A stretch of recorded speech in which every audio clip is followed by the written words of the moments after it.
ప్రభునందు ప్రియమైన దేవుని బిడ్డలకు మన ప్రభు అయిన యేసు క్రీస్తు నామమున శుభములు కలుగునుగాక. ఈ యొక్క దినమందు దేవుని యొక్క వాక్య ధ్యానం కొరకు ప్రకటన గ్రంథాన్ని ధ్యానం చేసుకుంటూ ఉన్నాం. ప్రకటన గ్రంథము 14వ అధ్యాయంలో 16వ వచనాన్ని చూసినప్పుడు మేఘం మీద ఆసీనుడై ఉన్నవాడు అనే విషయాన్ని ధ్యానం చేసి ఉన్నాం. ఆ యొక్క ఆసీనుడై ఉన్నవాడు తను కోతకు సిద్ధముగా ఉన్నట్టుగా మనకు కనబడుతూ ఉంది. తన కొడవలి భూమి మీద వేయగా భూమి పైరు కోయబడెను. ఎందుకు భూమి మీద వేశాడు? సమయము సమీపించింది, కోతకాలం వచ్చింది. నీ కొడవలు పెట్టి కోయమని గొప్ప స్వరముతో ఆ మేఘము మీద ఆసీనుడై ఉన్నవానితో ఆ దూత చెప్పగా, ఆ ఆసీనుడై ఉన్నవాడు తన కొడవలిని భూమి మీద వేసి ఉన్నాడు. భూమి పైరు పండినది. ఈ యొక్క విషయాన్ని మనము ధ్యానం చేయడానికి ప్రభు మనకు సహాయం చేయునుగాక. ఈ యొక్క సత్యాన్ని మనం గమనించినప్పుడు దేవుని యొక్క వాక్యములో యేసుక్రీస్తు ప్రభు తన యొక్క పరలోక మర్మములను గూర్చి ఆయన బోధించుచు శిష్యులతో అనేక విషయాలు మాట్లాడి ఉన్నారు. ఆ మాట్లాడిన సంగతులలో చాలా విషయాలు మనకు ఈ యొక్క వ్యవసాయం గూర్చి ప్రభు ఉపమాన రీతిగా చెప్పి ఉన్నాడు. ఈ ఉపమానములో ఇదిగో విత్తువాడు విత్తుమునకు బయలు వెళ్ళెను అనగా, విత్తనము అనగా దేవుని యొక్క వాక్యము అని మనకు అర్థము ఇస్తూ ఉన్నది. బయలు వెళ్ళుట అనగా యేసుక్రీస్తు ప్రభు దేవుని యొక్క వాక్యమును, పరలోక రాజ్య మర్మములను వివరించుటకు తానే స్వయంగా వచ్చి ఇశ్రాయేలు వారికి, యూదులకు తెలియచేయుటకాయ పరలోక మర్మములను గూర్చి ఆయన తెలియచేసినప్పుడు ఆయన తన స్వకీయుల యొద్దకు వచ్చెను. తన స్వకీయులు ఆయనను అంగీకరింపలేదు. యోహాను సువార్తలో మనం చూస్తున్నాం ఈ విషయం. అందువలన స్వకీయులు రిజెక్ట్ చేసి ఉన్నారు.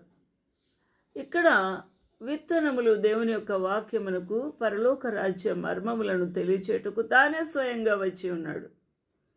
విత్తనములు విత్తువాడు యేసుక్రీస్తు ప్రభు. ఆ విత్తుటకు అనగా వ్యవసాయము చేయుటకు, విత్తుటకు తను తగ్గించుకున్నాడు, రిక్తునిగా చేసుకున్నాడు, దాసుని స్వరూపం ధరించుకున్నాడు. వ్యవసాయం చేసేవాడు సూట్లలో వెళ్ళరు. వ్యవసాయం చేసేవారు తెల్లని పంచెలు ఆల్చివేసుకోరు, తెల్లని డ్రెస్సులు వేసుకొని వ్యవసాయం చేయరు. తను తాను తగ్గించుకొని రిక్తునిగా చేసుకొని ప్రభు ఏ విధంగా వచ్చి ఉన్నారో రైతు కూడా తను తాను తగ్గించుకొని ఆ యొక్క మురికి బురద మీద పడినా కూడా ఆ యొక్క పంచే లేకపోతే ఆ యొక్క నెక్కర్ వేసుకొని వ్యవసాయం చేస్తాడు. ఆ బురదలో నాగలి పట్టుకొని దున్నేవారు. నా ప్రియులారా, ఇది దేనికి సాదృశ్యంగా ఉన్నది? తను తాను బురదలోకి దిగుట అనగా భూమిలోకి దిగి వచ్చి ఉన్నాడు. పాపములతో, శాపములతో, ఉగ్రతతో దిగిపోయిన ఈ మానవులు పాతాళమునకు కొట్టుకొని దిగిపోవచ్చు ఉన్న మానవుల వద్దకే ప్రభు వచ్చి ఉన్నాడు. తను తాను బురద గుంటలోకి దిగినట్టుగా వచ్చి ఉన్నాడు.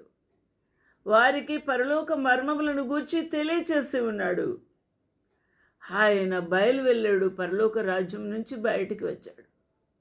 నా ప్రియమైన వాళ్ళరా, నీవు దేవుని యొక్క సువార్తను ప్రకటించుటకు గాను, ఓ దైవజనులారా, ఓ దేవుని యొక్క వాక్యమును ప్రకటించు వాళ్ళారా బయటికి వెళ్ళాలి, దేవుని యొక్క విత్తనములను విత్తుటకు. ఇక్కడ మరొక విషయాన్ని మనం ఆలోచన చేస్తే, రైతు శ్రేష్టమైన విత్తనములను, మంచి విత్తనములను తీసుకుంటాడు. ఈ సిద్ధపరచబడుట అనేది మనం అర్థం చేసుకోవాలి. అనగా ఆ విత్తనాలు పురుగు పట్టకూడదు, అవి ఎటువంటి తడవకూడదు, వాటిని పొడిగా చాలా జాగ్రత్తగా కాపాడుకోవాలి. ఆ యొక్క వర్షాకాలము విత్తనములు విత్తు సమయానికే వాటిని బయటికి తీయాలి. ఆ విధంగా దేవుని యొక్క వాక్యమును హృదయములో దాచుకొని దానిని అర్థం చేసుకొని సమయోచితమైన వాక్యమును విత్తాలి. ఏ సమయంలో వ్యక్తిగత పరిచర్య లేదా సమూహంగా దేవుని యొక్క వాక్యమును చెప్పాలా, అక్కడ దేని గురించి చెప్పాలి, వారు పూజించుచున్న నిజమైన దేవుని గురించి తెలుసుకొనుట గురించి చెప్పాలా, లేకపోతే కుటుంబ వ్యవస్థలో చిన్న భిన్నమైపోతున్న వ్యవస్థ గురించి బాగు చేయుటకు వాక్యము చెప్పాలా, ఏది చెప్పాలి? బిడ్డలను పెంచుట విషయంలో, క్రమబద్ధీకరణ చేయుట విషయంలో, పిల్లల గురించి చెప్పాలా, దేని గురించి చెప్పాలి అనే విషయాలు ముందుగానే వాక్యాన్ని నువ్వు ధ్యానం చేసుకొని క్రోడీకరించుకోవాలి. ఆ వాక్యమును సరైన విధానంలో విత్తాలి, సరైన భూమిలో విత్తాలి. ఆ యొక్క వ్యక్తిగతమైన పరిచర్య చేసేటప్పుడు, ఆ సమూహంగా పరిచర్య చేసేటప్పుడు, ఆ యొక్క గ్రూపుకు దేవుని యొక్క వాక్యమును విత్తుటప్పుడు నీవు ముందుగా సిద్ధం చేసుకోవాలి. నిన్ను నీవు సిద్ధం చేసుకోవాలి. నిన్ను నీవు ఆరోగ్యంతో బలముతో ఆహారము తిని నడుము కట్టుకొని వ్యవసాయకుడు దిగుతాడు. అదేవిధంగా బలమైన ఆహారం తీసుకొని బలమైన వాక్యమును హృదయములో సంపాదించుకొని ప్రార్థనా శక్తితో బలమైన వాక్యముతో నిన్ను నీవు నింపుకొని దిగాలి. నా ప్రియమైన వాళ్ళరా, అప్పుడు ఆ యొక్క భూమిలో దిగినప్పుడు దానిని గుర్తించాల. భూమి ఏ విధంగా ఉంది? రాళ్లతో, రప్పలతో, ముళ్ళ పొదలతో ఉందా? అడవితో ఉందా?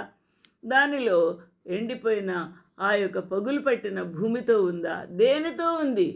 దాని చుట్టూ ఎవరున్నారు? అడవి ఉందా? మనుషులు ఉన్నారా? జంతువులు ఉన్నాయా? మనం ఆలోచన చేయాలి. నా ప్రియమైన వాళ్ళరా, ఆ యొక్క నేలను పరిశీలించుట అనగా హృదయములు ఎలా ఉన్నాయని గుర్తించుకోవాలి. వారు ఎటువంటి పరిస్థితుల్లో జీవించుచున్నారో గుర్తించాలి. వారు ఎటువంటి ఇన్ఫ్లుయెన్స్తో జీవిస్తూ ఉన్నారో ప్రజలు, వారు ఏ వాక్యం వారికి అవసరమో అది మనం తెలుసుకోవాలి. అంటే పరిశుద్ధాత్మ దేవుని యొక్క నడిపింపుకు, దేవుని యొక్క వాక్య నడిపింపుకు నువ్వు లోబడి ముందుకు సాగవలసిన వాడవై ఉన్నావు. నా ప్రియమైన వాళ్ళరా, ఈరోజున విత్తువాడు బయటికి వెళ్ళి ఉన్నాడు. నా ప్రియులరా, విత్తువాడు చేసే పని గురించి మనము చాలా జాగ్రత్తగా ఆలోచన చేస్తున్నాము. ఆ భూమిని నీళ్లతో తడపాలి. దేవుని యొక్క ఆత్మ చేత దేవుడు దర్శించులాగున, దేవుని యొక్క పరిశుద్ధాత్మ దేవుని యొక్క సహాయము ఆ యొక్క హృదయాలలో పనిచేయులాగున నువ్వు వేడుకోవాలి. అవి నీరు దేవుని యొక్క వాక్యమునకు సాదృశ్యం. అటువంటి వాక్యముతో మెత్తన చేయాలి. అక్కడ దేవుని యొక్క వాక్యము మొలకెత్తుతుంది. నా ప్రియులరా, ఇక్కడ అందుకనే యేసుక్రీస్తు ప్రభు మత్తయి సువార్త 13వ అధ్యాయం అంతా అదే చెప్తూ ఉన్నాడు. ఆయన ఇదిగో విత్తువాడు విత్తనము విత్తుటకు బయలు వెళ్ళెను. వాడు విత్తుచుండగా అనేకమైన ఆటంకాలు చూస్తున్నాము. విత్తుచూ ఉండగా సరైన భూమిలో పడలేదు, త్రోవ పక్కన పడ్డాయి. కాబట్టి పక్షులు ఏరుకొని పోయాయి. పక్షులు అంధకార శక్తులకు సాదృశ్యము, ఆటంకాలకి సాదృశ్యము. దేవుని యొక్క వాక్యము సరైన మెత్తన చేయబడిన హృదయంలో నువ్వు సరైన విధానంలో నువ్వు విత్తకపోతే అవి పక్కకు వెళ్ళిపోతాయి. పక్కలో పడితే అవి పక్షులు ఎత్తుకెళ్ళిపోతాయి. అనగా ఆ యొక్క అపవాది వాటిని దొంగిలిస్తాడు అని అర్థము, అవి మింగివేస్తవి అని అర్థము. కాబట్టి సరైన మెత్తన చేయబడిన నేలలో గనక నువ్వు వేయకపోతే, అది రాతి నేల అయితే అక్కడ మన్ను సరైన ఎక్కువ మొత్తంలో లేదు కాబట్టి, పల్చగా ఉంది కాబట్టి, రాతి నేల కాబట్టి అవి వెంటనే మొలిచి వెంటనే చచ్చిపోతాయి. ఉదయానికల్లా అవి మాడి మసైపోతాయి. సూర్యుడు ఉదయించినప్పుడు అవి వేరు లేనందున మాడిపోతాయి అని అర్థమవుతుంది. నా ప్రియమైన వాళ్ళారా, విత్తువాని గురించి మనము అర్థం చేసుకోవాలి. ఎండిన ఆ యొక్క ఆ విత్తనము పనికొస్తుందా? దేనికి సాదృశ్యంగా ఉంది అనగా దేవుని యొక్క వాక్యము విత్తుటకు ఆ యొక్క గ్రూపుని, ఆ వ్యక్తుల్ని, ఆ మనుషుల్ని నువ్వు స్నేహం చేసుకోవాలి, పలకరించాలి, మాట్లాడాలి. వారు నీతో నువ్వు చెబుతున్న వాక్యంను విను. ఆ యొక్క మంచి మనసు వారిలో ముందు పుట్టించాలి. అది ప్రభు యొక్క సహాయంతోనూ నీ ప్రయత్నంతోనూ ఉంటుంది. వారి కష్టాల్లో నువ్వు పంచుకుంటూ, వారి యొక్క శ్రమల్లో నీవు తోడుగా ఉంటూ, వారితో పలకరించుచు చిరునవ్వుతో వారిని నువ్వు కలుస్తూ ఉన్నప్పుడు వారు నీవు చెప్పిన మాట వింటారు. హల్లెలూయా. దేవునికి మహిమ కలుగునుగాక. అనేక మంది ప్రభువుని కాదు అనుటకు లేక విసర్జించుటకు కారణమేమనగా ప్రభువుని అసహించుకోరు, కానీ వారికి సరైన విధానములో ప్రభు ప్రేమను రుచి చూపించలేని స్థితిని బట్టే, మన యొక్క అయోగ్యత అవిధేయతను బట్టే వారు దూరంగా వెళ్ళిపోతూ ఉన్నారు. ఆలోచన చేద్దాము. కాబట్టి అక్కడ వాక్యము విత్తబడలేదు. ఈ రోజున చాలా ఉన్నతమైన ఈ యొక్క భావాలు మన జీవితంలో కనబడుతున్నాయి. భారమైన హృదయం కావాలి, బాధ్యత కలిగిన స్థితి కావాలి. మనం వారి దగ్గరికి వెళ్ళి దేవుని యొక్క సువార్తను ప్రకటించాలి, వారిని ప్రేమించాలి, చక్కగా పలకరించాలి. అది మన జీవితంలో ప్రాముఖ్యమైన విషయం. ఇది విత్తువాని గుర్చిన ఈ యొక్క గొప్ప మర్మము ఆ ప్రభువు చెప్పి ఉంటున్నాడు. ఇక్కడ మరి ఒక విషయాన్ని మనము ఆలోచన చేస్తే, విత్తుట అయిన తర్వాత పోషించుట అనే విషయాన్ని గురించి కూడా మనము ధ్యానం చేసుకోవాలి. ఆ యొక్క విత్తనములను చల్లిన తర్వాత ఆ యొక్క రైతు తీసుకోవాల్సిన జాగ్రత్తలు ఏంటి అనే విషయాన్ని కూడా మనం అర్థం చేసుకోవాలి. అట్టి భాగ్యం ప్రభు మనకు అనుగ్రహించునుగాక.